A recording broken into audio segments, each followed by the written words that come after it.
What the heck is this show? What the heck is this show?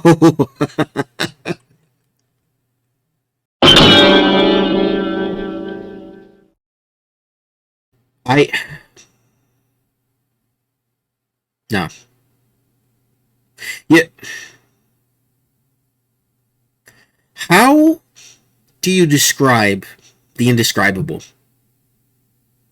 First off, I'm going to start out by stating that this is, for all intents and purposes, a brilliant show. It's a masterpiece. It's a work of art. Full disclosure, I didn't watch this show nearly as much as other people growing up. It was on. I do remember it being on, but it was years. It was years and years ago. And there was so much else on at the time. I didn't watch it in its heyday. I would have been too young. I believe it was... Let me just get the Wikipedia up here. You guys won't see it, but I will. I believe it aired...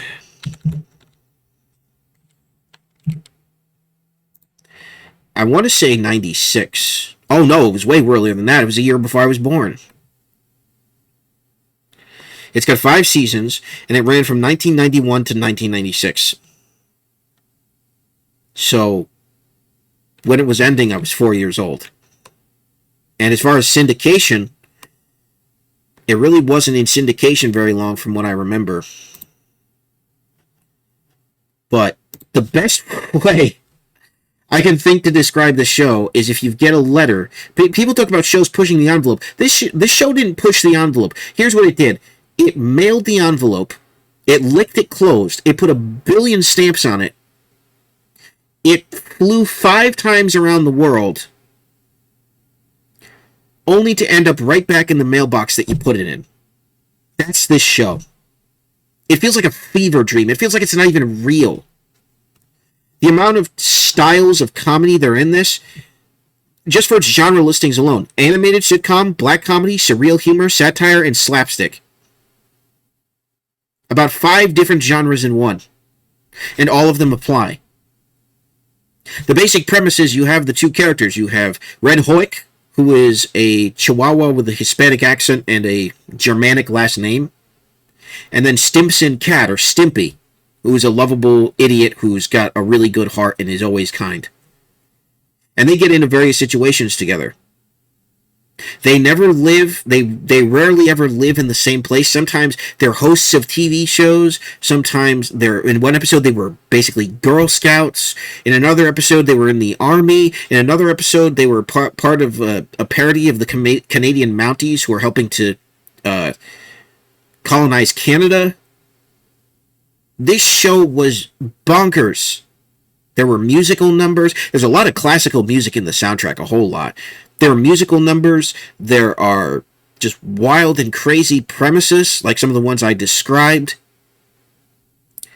It was 5 seasons.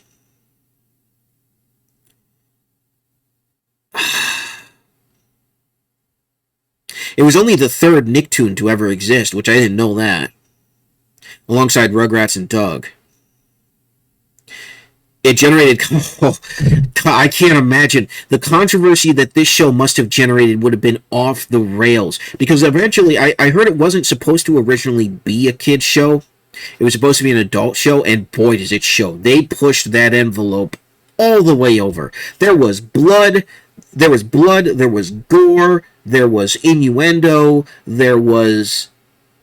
not really language, but like minor abrasive language, like crap.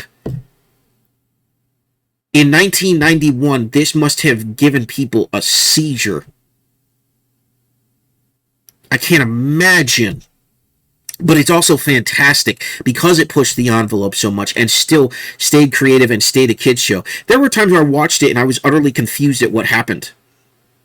The endings don't go the way you think. They die in some endings. They die in a lot of endings. And I'm not completely done with the series. I'm just midway through season 3. I've still got 2 more seasons to go. But the level of absurdity is something I cannot describe. It is something you have to see for yourself because it doesn't feel real. And that's what makes it amazing. It is so creative. It is so well done. It feels like you're on something. Even if you're completely sober, it feels like you're on something. I'm sure this is a show that a lot of people watch when they're high. I guarantee you. And I don't do any drugs, but I guarantee you this is a stoner show. And I guarantee you it was made while under the influence of stuff.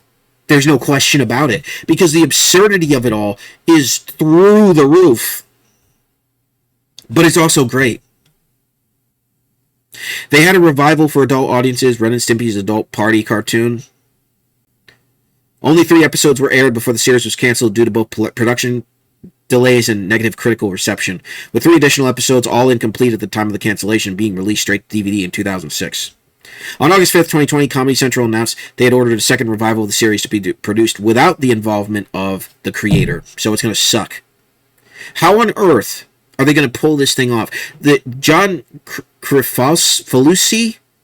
John K. We'll just call him John K, because I think the show calls him John K. This guy's a genius. This guy's a mad scientist. How on earth are they going to replicate this show's success? This show it made The Simpsons look tame, and The Simpsons was controversial, and that was an actual adult cartoon. This one pushed boundaries. Some of the episodes I saw, some of the things they did just in terms of violent gore and bodily humor, they would never fly today. You couldn't. I mean, on Comedy Central, you could get away with it for sure. But on a kids' network, absolutely no way. Dark humor, sexual innuendos, and shock value. I was shocked. I can't imagine moms in 1991 sitting down and watching this and not wanting to shoot their television set with a 12 gauge and ground their kids forever.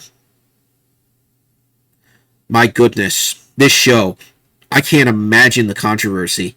And like I said, I love it. I absolutely love it because it still stays within the boundaries while pushing them. It stays well within the boundaries. It doesn't go too far. But just the shock humor alone of like the gore, like there's one episode that's based on the Yogi Bear, where they're trying to get a plate of pig jowls that's cooling on a windowsill, but it's in a fenced-off yard with an angry dog, but in this case the dog is a baboon, and they're doing different schemes to try to get the baboon, and one of the things they do is Ren tears off his skin, and the skin goes underneath the fence to try and get it, and it flops down, and the guy who owns the house, he looks at it and he thinks it's one of the pig jowls, and so he throws it to the baboon, and the baboon starts tearing it up, and then you see Stimpy, who's got no skin and all of his organs are exposed, just going, "Ugh!" And I looked at that and my jaw hit the floor. The most edgy thing I would have seen around that time would have been Encourage the Cowardly Dog, when he screams and all of his innards end up thrown up out of his mouth. That was the closest thing I've seen to something like that. That sort of stuff was normal in Ren and Stimpy. This show is bizarre in the best ways possible. It is something that you have to see. You have to see it to believe it. Words don't do it justice, which is why I'm trying so desperately to try and find things to say. The voice acting is tremendous, and they had all sorts of guest stars. Frank Zappa, Jen Carter, Stan Freberg, Tommy Davidson, Randy Quaid, Gilbert Godfrey, may he rest in peace, Rosie O'Donnell, Dom DeLuise, may he rest in peace, Phil Hartman, may he rest in peace, Mark Hamill, and Soleil Moon Frye. Bert Ives, Kirk Douglas, may he rest in peace.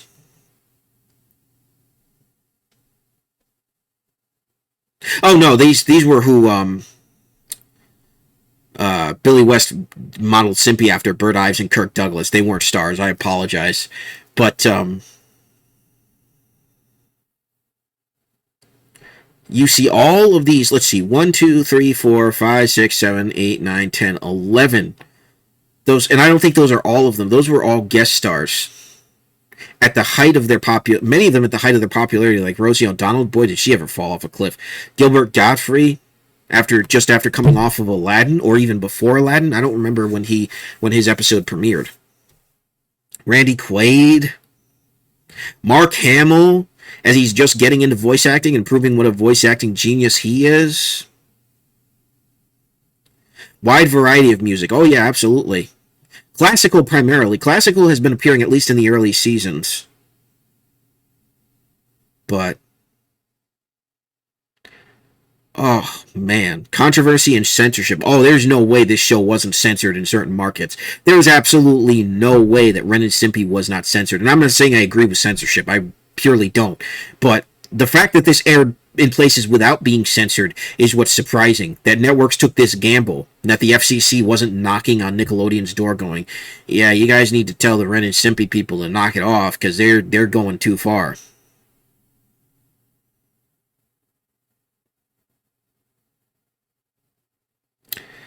Oh man. Unbelievable. Absolutely unbelievable. This is 5 seasons of pure madness. 5 seasons of absolute unadulterated madness in the form of a kids show. They had an adult format and they said, how can we make this work for TV while still keeping an edge to it? And they did. Oh boy, did they ever. They created a masterpiece. They did stuff. They used what they knew would be censorship and they knew would be limitations. They worked within the boundaries of those limitations and they stretched those boundaries as far as they could possibly go and created a comedic masterpiece. Not every episode lands. I skipped a lot of episodes, but oh my gosh. The one where they go camping? Oh, that's a great one. But my gosh, when Stimpy's first suggestion of things to do to Ren is that they go skinny dipping. Never mind the fact that they're already animals, so they're already naked, but they strip their fur off their bodies and go into the water. And then some crazy old guy who's a recurring character in the episode who also wants to go skinny dipping, and he invites his mother. They don't show anything, of course, but that's what I'm talking about. It's just absurd. At the end, it ends with Ren turning into a beaver. That's what I mean. It just goes from one absurdity to the next. It's just absurd on top of absurd on top of absurd. Oh my gosh, what a mind-bending masterpiece. I felt like I needed to take a shower after watching this series in the best way possible because I needed something to shock me back into reality. Because this show was shocking me out of reality. But it is incredibly well animated. Billy West does a tremendous job as both Ren and Stimpy. Season 1 and 2, John Kay voices Ren. But then Billy steps in season 2, and it's almost indistinguishable. As far as I couldn't tell. I kept looking to see on the Wikipedia at what point he steps in as I was going through season 1 and season 2, and eventually it became season 3, and I couldn't tell the difference. He was nearly identical to John Kay. So the character was largely unchanged. I don't know how they're going to reboot this thing in any manner of success, because they're going to do The Edge, of course. But I have this horrific feeling that without John Kay, and maybe it was political under him too, maybe he was more of a progressive type of guy, but I have a feeling that if anybody originally is involved with the creation of this and you bring in new people, they're just going to try to make it progressive. And I hope that's not the case, because a show like this is good because it pokes fun at everything. It's like a more toned down South Park. South Park is just purely shock humor. South Park is just go over the top, do things that will make your mother scream and cry because of how absurd they are. This show is, we're going to do absurdity to the point where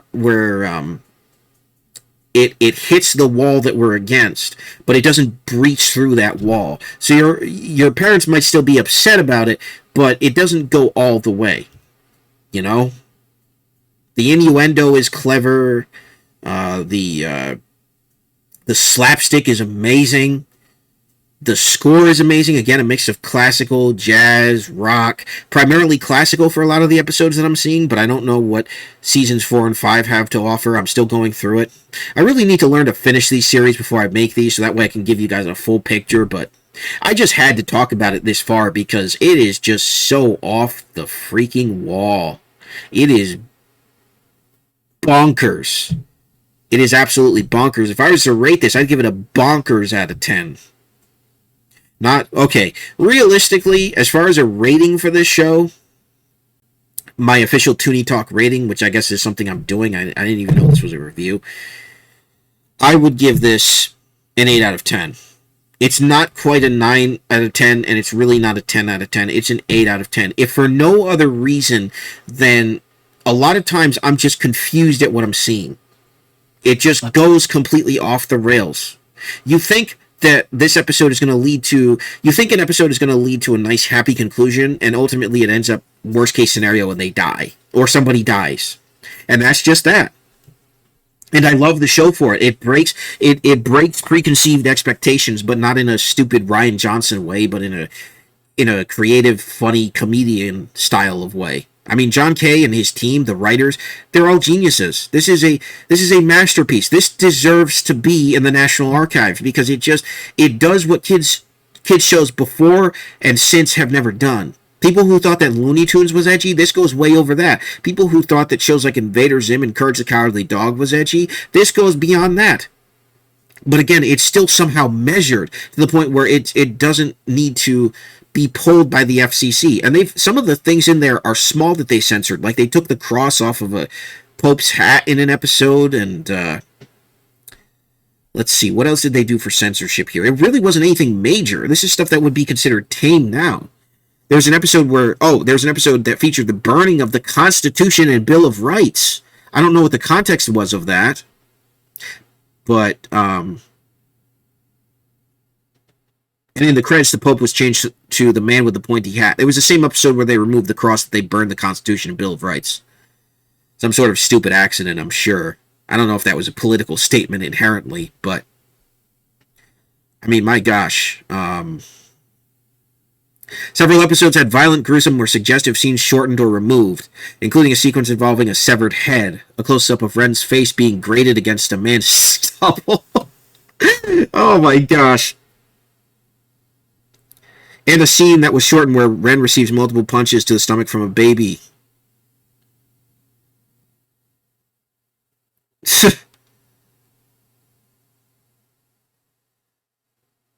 One infamous episode, Man's Best Friend, was banned by Nickelodeon for its violent content. Neither Nickelodeon nor MTV would air the episode. Years later, on Spike TV, the show's reboot debuted with this banned episode as their unofficial pilot, even receiving a TVMA rating. That's the thing, is the violence was what got me. They had so many violent episodes before that. I'm actually surprised Nickelodeon stepped in and said, no, we're not going to do this.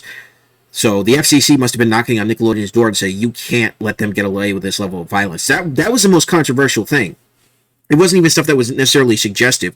A lot of the innuendo was very, very bog standard, but the violence was over the top. There was an episode where they both got ran over, or Ren got ran over by an RV. Just casually. I laughed out loud. I actually saw that episode last night. I laughed out loud. They were in the desert trying to, find food and water. They stumble across a road, and so Ren gets the idea to make Stimpy look like roadkill. And he's standing on the side of the road. He's like, all right, you do that. You sit there. You twitch. He's got, like, tire. He pulls, like, paint out of his butt. He pulls tire tread paint, and he paints over Stimpy to look like he was ran over, and he kind of squishes and contorts his body, puts in like a fake bone, and he says, just lay there and twitch, and I will stay here where it's safe. And he's sitting on the side of the road. The RV is on the side of the road and just plows over Ren, and he ends up being all distorted and twitching, and Stimpy's like, hey, that's a good one, Ren. It's just genius, man. It's just absolutely funny, and it's amazing what they got away with. Even I guess Kurt Cobain loved the song so much he wanted to write a song for it. It's insane.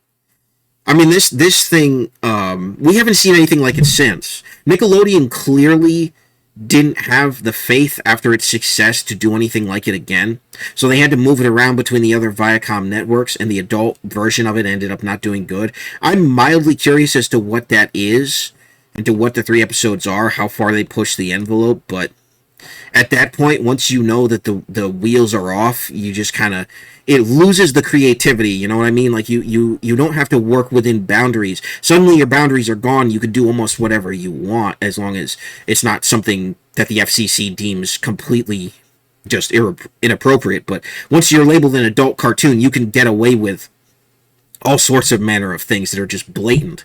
But when it's a kids show, you have to use innuendo to make a certain type of joke. You have to use cutaways, and you have to censor yourself and be creative with your violence and with your language and with your all of these things. You have to be creative about that sort of thing, and this show is. And I think that that's what makes it great, because it can be watched by anybody, but it still pushes the envelope with the violence and with some of the gore even. There is blood in this show. There's very little of it, but there is blood. There are instances where you see drops of blood from injuries. It's just like, my goodness, wow. Just wow. So, 8 out of 10 for me. Would definitely recommend watching it. It is a phenomenon. Curious to see what the reboot does. I don't believe that the reboot has aired. There doesn't seem to be any information. It was announced in 21. Reception, legacy, and influence. It spawned... The immediate influence of the show was the spawning of two, quote, clones. Hanna-Barbera's Two Stupid Dogs. I remember watching repeats of that with my sister. Some of the people from Ren and Stimpy had some limited involvement with that. And then the Schnookums and Meat Funny Cartoon Show by Disney. Because, you see, they saw the success of this and they said, we want to do it. But I guarantee you they were all more toned down than Ren and Stimpy. However, the show had a wider influence on the future of animation. Mike Judge credits MTV's willingness to commission Beavis and Butthead to the success of Ren and Stimpy. Can you believe that? Without Ren and Stimpy, we wouldn't get Beavis and Butthead. This show is historic. That's what I mean. It deserves to be. Is it in the National Archives? Tell me it's in the National Archives, Wikipedia.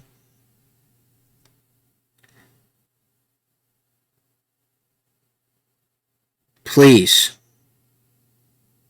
It developed a cult following.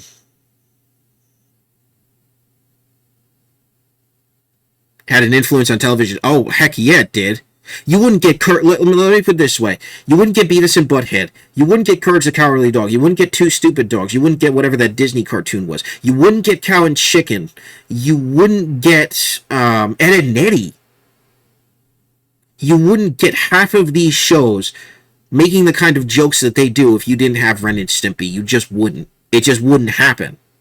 Because they did what Hanna-Barbera and Warner Brothers and Disney prior, and MGM, would have all blushed to do. They pushed the envelope with the violence. They made it visceral. They made it real. There's one episode where Ren's teeth are pulled out, and you just see his nerve endings flailing around in his mouth. And he ends up pulling his nerve endings. This is bonkers. So anyways, that's all I've pretty much got for this. This is a fever dream of a cartoon that you absolutely need to see. If you want to know where cartoons got their edge, Ren and Stimpy is it. It might have even inspired South Park, for all we know, to just go all the way. But this show was creative, it was funny, it pushes the envelope, but not in a way that I feel is offensive. It does so in a creative way, and it allows shows to be creative with how they make a maybe more mature joke, not even necessarily innuendo. It just is really, really good. I can't recommend it enough. You have to see it for yourself to understand exactly what is going on, and I guarantee you that you'll either get it or you'll be left like me, a almost 31-year-old man, confused at what he's seeing. I don't remember this show from growing up. I really don't. So I was floored watching this for the first time from seasons 1 to 3. And I'm going to watch the rest of the seasons because I'm hooked now. But we'll see what the revival does. It's an 8 out of 10 for me. That'll do it for this edition of Toony Talk, ladies and gentlemen. Let me know what your history is with this show, if you have one. Let me know what you think in the comments down below, Let's have a conversation. Thank you very much for watching. This has been Super Koopa, and I will see you guys next time. God bless. Have a good one. Peace.